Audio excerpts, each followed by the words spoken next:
Roman society was extremely patriarchal and hierarchical. The adult male head of a household had special legal powers and privileges that gave him jurisdiction over all members of his family, including his wife, adult sons, adult married daughters, and slaves. But there were multiple overlapping hierarchies at play within society at large. An individual's relative position in one hierarchy might have been higher or lower than it was in another. The status of freeborn Romans was established by the following: their ancestry, their census rank, which in turn was determined by the individual's wealth and political privilege, and citizenship, of which there were grades with varying rights and privileges. The most important division within Roman society was between patricians, a small elite who monopolized political power, and plebeians, who comprised the majority of Roman society. These designations were established at birth, with patricians tracing their ancestry back to the first Senate, established under Romulus. Adult male non-citizens fell outside the realms of these divisions, but women and children, who were also not considered formal citizens, took the social status of their father or husband. Originally, all public offices were only open to patricians, and the classes could not intermarry. But over time, the differentiation between patrician and plebeian statuses became less pronounced, particularly after the establishment of the Roman Republic. The Roman census divided citizens into 6 complex classes based on property holdings. The richest class was called the senatorial class, with wealth based on ownership of large agricultural estates. Since members of the highest social classes did not traditionally engage in commercial activity. Below the senatorial class was the equestrian order, comprised of members who held the same volume of wealth as the senatorial classes, but who engaged in commerce, making them an influential early business class. Certain political and quasi-political positions were filled by members of the equestrian order, including tax farming and leadership of the Praetorian Guard. 3 additional property-owning classes occupied the rungs beneath the equestrian order.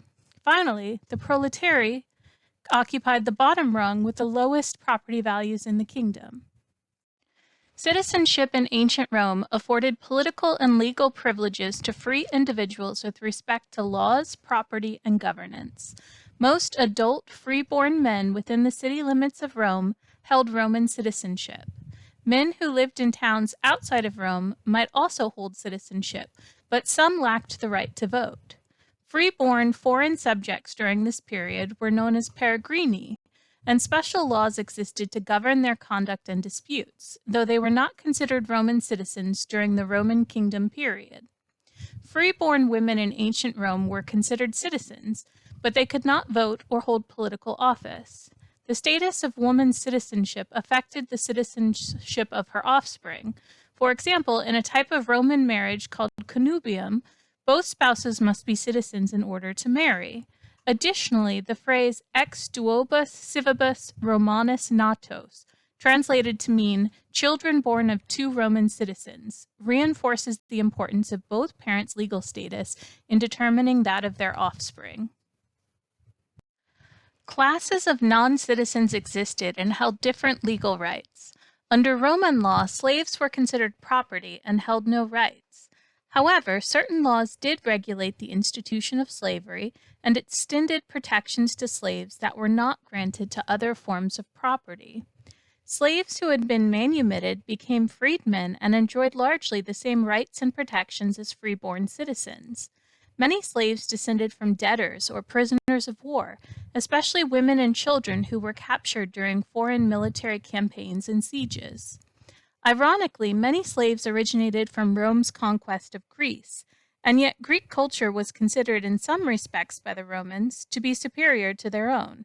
In this way, it seems Romans regarded slavery as a circumstance of birth, misfortune, or war, rather than being limited to or defined by ethnicity or race.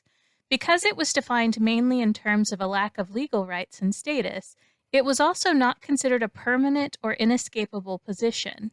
Some who had received educations or learned skills that allowed them to earn their own living were manumitted upon the death of their owner, or allowed to earn money to buy their freedom during their owner's lifetime. Some slave owners also freed slaves who they believed to be their natural children. Nonetheless, many worked under harsh conditions and/or suffered inhumanely under their owners during their enslavement. Most freed slaves joined the lower plebeian class and worked as farmers or tradesmen, though as time progressed and their numbers increased, many were also accepted into the equestrian class. Some went on to populate the civil service, whereas others engaged in commerce, amassing vast fortunes that were rivaled only by those in the wealthiest classes.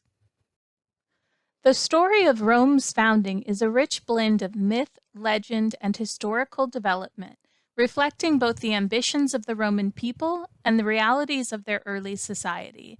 From the epic journey of Aeneas, who linked Roman origins, to the heroic legacy of Troy, to the fratricidal tale of Romulus and Remus, Rome's mythical narratives served to glorify the city's past and legitimize its future rulers.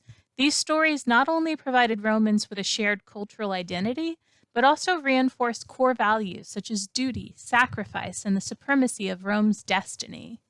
Historically, Rome's development as a city can be traced through archaeological evidence, which points to the gradual migration and unification of Italic tribes along the Tiber River. The reigns of the 7 kings of Rome, though shadowed by legend, illustrate the city's transformation from a small settlement into a structured society, complete with religious institutions, military organization, monumental architecture, and evolving political traditions.